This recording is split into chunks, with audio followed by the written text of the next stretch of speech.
पिछले भाग में आपने पांडु की मृत्यु की कथा सुनी। इसके आगे की कथा इस प्रकार है। पांडु की मृत्यु देख करके सभी ऋषियों ने आपस में सलाह की। उन्होंने सोचा परम यशस्वी महात्मा पांडु अपना राज्य और देश छोड़ करके इस स्थान पे तपस्या करने के लिए हम तपस्वियों की शरण में आए थे। उन्होंने अपने नन्हे नन्हे बच्चों और पत्नी को धरोहर के रूप में सौंपकर स्वर्ग की यात्रा की है। अब हम लोगों के लिए उचित यही है उनके पुत्र अस्थि और पत्नी को ले चल करके वहां पहुंचा दें। यही हमारा धर्म है। ऐसा विचार करके तपस्वियों ने भीष्म धृतराष्ट्र के हाथों पांडवों को सौंपने के लिए हस्तिनापुर की यात्रा प्रारंभ की। थोड़े ही दिनों में सारे ऋषि पांडव और कुंती को लेकर के हस्तिनापुर के द्वार पर आ पहुंचे। जैसे ही हस्तिनापुर वासियों ने पांडवों का आना सुना, सारे लोग, चारों वर्णों के लोग बड़ी भारी संख्या में इकट्ठे होने लगे। उस समय किसी में भी भेदभाव नहीं था। भीष्म, सोमदत्त, धृतराष्ट्र, विदुर, सत्यवती, काशीराज की कन्या गांधारी सभी वहां पर आए। सब उन ऋषियों को प्रणाम करके बैठ गए। भीड़ का कोलाहल शांत हो जाने पर भीष्म ने ऋषियों का सत्कार किया और अपने राज्य तथा देश का कुशल समाचार निवेदन किया। सबकी सम्मत से एक ऋषि ने खड़े होकर के कहना शुरू किया कि कुरुवंश में सोमर राजा पांडु विषयों का त्याग करके सत्संग रस पर्वत पे आए थे। वे तो ब्रह्मचर्य का व्रत का पालन करते थे, परंतु दिव्य मंत्र के प्रभाव से धर्मराज के अंश से युधिष्ठिर, वायु के अंश से भीमसेन, इंद्र के अंश से अर्जुन और अश्विनी कुमार के अंश से नकुल सहदेव का जन्म हुआ। युधिष्ठिर, भीम और अर्जुन ये कुंती के पुत्र हैं। नकुल सहदेव मांद्री के पुत्र हैं। वेदाध्ययन को देख करके पांडु को बड़ी प्रसन्नता होती थी, परंतु आज से 17 दिन की बात है, वे पितृलोकवासी हो गए। मांद्री भी उन्हीं के साथ सती हो गई हैं। अब आप लोगों को जो उचित समझे वह करें।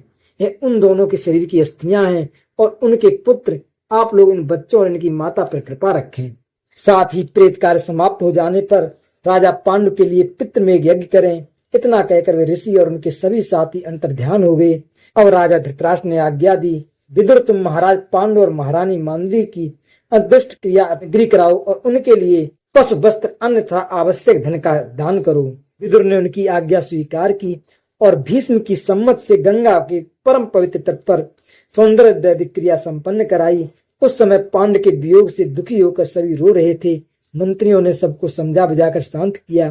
पांडवों ने सगे संबंधियों तथा ब्रह्मादिक पूर्ववासियों श्राद्ध के उपलक्ष्य में 12 दिन तक भूमि पर शयन किया। नगर में कहीं भी हर्ष का चित्र तक नहीं दिखाई दिया। कुंती, धृतराष्ट्र और भीष्म ने अपने बंधुओं के साथ मिलकर राजा पांडु का श्राद्ध किया। ब्राह्मणों को भोजन कराया। दक्षिणा में बहुत से रत्न और अच्छे अच्छे गांव दिए। सूतक समाप्त हो जाने पर सब लोग हस्तिनापुर में वापस लौटे। श्राद्ध के बाद पांडु के कुटुंबी बहुत ही दुखी हो रहे थे। दादी सत्यवती तो दुखी और शोक के आवेग में पागल सी हो रही थी। अपनी माता को अत्यंत व्याकुल देखकर व्यास जी ने उनसे कहा, माता, ये सुख का समय बीत गया, बड़े बुरे दिन आने वाले हैं। दिन दिन पाप की बढ़ती होगी, पृथ्वी की जवानी जाती रहेगी, छल कपट और दोषों का बोलबाला होगा, धर्म, कर्म और सदाचार लुप्त हो रहे हैं, कौरवों के अन्याय से बड़ा भारी संहार होगा। तुम अब योगिनी बन करके योग करो और यहाँ से निकल जाओ, क्योंकि आप अपनी आंखों से वंश का नाश देखना उचित नहीं है। माता सत्यवती उनकी बात स्वीकार करके अंबिका और अंबालिका को इस बात की सूचना दी और दोनों के साथ भीष्म से अनुमति लेकर के वन में चली गई। वन में घोर तपस्या करके उन तीनों ने शरीर का त्याग किया और अभीष्ट गति प्राप्त की। और पांडवों के वैदिक संस्कार हुए। वे आनंद से अपने पिता के घर रहकर बड़े होने लगे। बचपन में वे खुशी खुशी दुर्योधन आदि के साथ खेलते और उनसे बढ़ चढ़ कर के ही रहते। दौड़ने में, निशाना लगाने में, खेलने कूदने में, हर चीज में ही पांडव हमेशा ही कौरवों से आगे रहते। भीमसेन के बल के आगे कौरव नहीं टिक पाते। भीमसेन को कुश्ती में, दौड़ने में या किसी प्रकार के युद्ध में कोई नहीं हरा पाता था। भीमसेन होड़ के कारण ही ऐसा करते थे। उनके मन में कोई भी वैर विरोध नहीं था।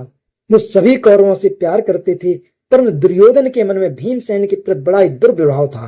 दुर्योधन अपने अंतःकरण में दोषों से भीमसेन में रात दिन दोष ही दोष देखता था।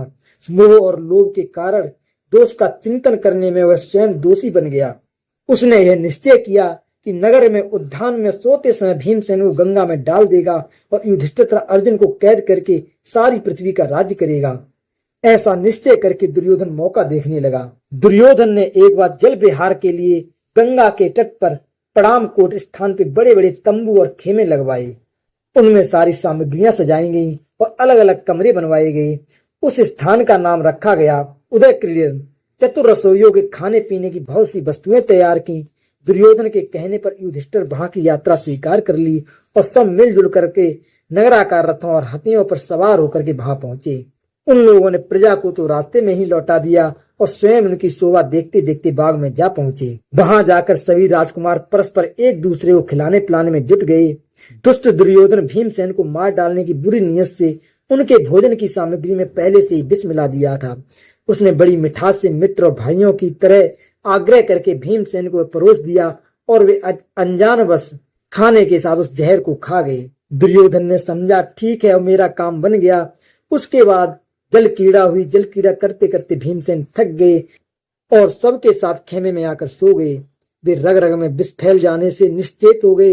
दुर्योधन ने स्वयं लता की रस्सियों से भीमसेन को मुर्दे के समान शरीर को बांधा और गंगा के ऊंचे तट पे जल में ढकेल दिया। भीमसेन इसी अवस्था में नागलोक जा पहुंचे। वहां विषैले सांपों ने भीमसेन को खूब डसा। सर्पों के डसने से कालकूट का प्रभाव कम हो गया। अधिक सांपों ने उनके मर्म स्थान पर भी डसने की चेष्टा की, परंतु उनका चाम इतना कठोर था कि वे कुछ नहीं कर सके। विष उतरने से भीमसेन सचेत हो गए और सांपों को पकड़ पकड़ कर पटकने लगे। बहुत से सांप मर गए, परंतु कुछ डर करके भाग गए। भागे हुए सांपों ने नागराज बासुक के पास जाकर के सब वृत्तांत सुनाया। बासुक नाग स्वयं भीमसेन के पास आए। उनके साथी आर्यक नाग ने भीमसेन को पहचान लिया। आर्यक नाग भीमसेन के नाना का भी नाना था। वह भीमसेन से बड़े प्रेम के साथ मिला। बासुक ने आर्यक से पूछा, हम लोग इनको क्या भेंट दें? इसको बहुत सा रत्न धन दे करके और इनको भेज दिया जाए। आर्यक ने कहा, नागेंद्र, ये धन रत्न लेकर के क्या करेगा? आप प्रसन्न हैं तो इन कुंडों का रस पीने की आज्ञा दीजिए, जिनसे सहस्त्रों हाथियों का बल प्राप्त होता है। नागों ने भीमसेन से स्वस्थ वाचन कराया और पवित्र हो पूर्वाभिमुख बैठ रस पीने लगे। बलशाली भीमसेन एक घूंट में ही एक कुंड पी जाते। इस प्रकार 8 कुंड पी करके नागों के निर्देशानुसार एक दिव्य सैया पर जाकर सो गए। इधर नींद टूटने पर कौरव पांडव खूब खेल कूद कर बिना भीमसेन के हस्तिनापुर के लिए रवाना हो गए। वे आपस में यह कह रहे थे कि भीमसेन आगे ही चले गए होंगे। दुर्योधन ने अपनी चाल चल जाने पर फूला न समाता था। धर्मात्मा युधिष्ठिर के पवित्र हृदय में भीमसेन की स्थिति कल्पना भी नहीं हुई। वे दुर्योधन भी अपने ही समान शुद्ध समझते थे। उन्होंने माता कुंती के पास जाकर पूछा, माता जी, भीमसेन यहाँ आए क्या? हमने तो वहां पे भी उनको बहुत ढूंढा, परंतु न मिलने पर सोचा कि शायद घर चले गए होंगे। आपने उन्हें कहीं भेजा तो नहीं है? हम बड़े व्याकुल हो रहे हैं। यह सुनकर कुंती घबरा गई। कुंती माता ने तुरंत विदुर जी को बुलवाया और बोली, विदुर जी, भीमसेन का कहीं पता नहीं चल रहा है। सब आगे परंतु वह नहीं लौटा। दुर्योधन की दृष्टि में सर्वदा खटकता रहता है। दुर्योधन बड़ा ही क्रूर, क्षुद्र, लोभी और निर्लज्ज है। कहीं उसने क्रोधवश मेरे पुत्र को हानि तो न पहुंचा दी। कुंती ने कहा, मेरे हृदय में बड़ी पीड़ा हो रही है। विदुर जी ने कहा, हे कल्याणी, ऐसी बात मुंह से मत निकालो। शेष पुत्रों की रक्षा करो। दुष्ट दुर्योधन के पूछने पर वह चिढ़ जाएगा। दूसरे पुत्रों पर भी आपत्ति आ जाएगी। महर्षि व्यास के कथा अनुसार तुम्हारे पुत्र दीर्घायु हैं। भीमसेन चाहे कहीं भी हो, वह अवश्य लौटेगा। विदुर जी समझा बुझा करके चले। कुंती माता चिंतित हो गई। उधर नागलोक में बलवान भीमसेन 8वें दिन रसपच जाने पर जागे। नागों ने भीमसेन के पास आकर के उन्हें बहुत सी तसल्ली दी और कहा, आपने रस पिया है, वह बड़ा ही बलवर्धक है। आप 10,000 हाथियों के समान बलवान हो जाएंगे। युद्ध में आपको कोई नहीं जीत सकेगा। अब आप दिव्य जल से स्नान करके पवित्र श्रेष्ठ वस्त्र धारण करें और अपने घर पधारें। आपके बिछोह में सभी भाई अत्यंत दुखी हो रहे होंगे। फिर भीमसेन ने वहां खा पीकर नागों ने उन्हें उस बगीचे तक पहुंचा दिया। फिर अंतर्ध्यान हो गए। भीमसेन अपनी माता के पास आकर उन्हें कथा। भीमसेन ने दुर्योधन की सारी करतूत कह सुनाई और यह भी बताया कि नागलोक में क्या क्या सुख मिला। राजा युधिष्ठिर ने भीमसेन से बड़े महत्व की बात कही। भाई बस अब चुप रहो, यह बात कभी किसी से न कहना। हम लोग आप में से बड़ी सावधानी के साथ एक दूसरे की रक्षा करेंगे। दुष्ट दुर्योधन ने भीमसेन के प्यारे सारथी को गला घोट करके मार डाला। धर्मात्मा विदुर ने पांडवों को सही सलाह दी, तुम लोग अभी चुप रहो। भीमसेन के भोजन में एक बार और विष डाला गया, परंतु भीमसेन वह विष आसानी से पचा गए। दुर्योधन और शकुनी भीमसेन को विष से न मरते देखकर उन्हें तरह तरह से मारने की चेष्टा की, परंतु पांडव सब कुछ जानबूझकर भी विदुर की सलाह के अनुसार चुप ही रहे। राजा धृतराष्ट्र ने देखा कि सब के सब राजकुमार खेल कूद में ही लगे रहते हैं, तब उन्होंने गुरु कृपाचार्य को ढूंढवाकर शिक्षा देने के लिए उन्हें सौंप दिया। कौरवों और पांडवों ने कृपाचार्य से विधि पूर्वक धनुर्वेद की विद्या सीखी। तो इसके आगे की कथा द्रोणाचार्य अश्वत्थामा की है, वो आपको अगले भाग में सुनने को मिलेगी।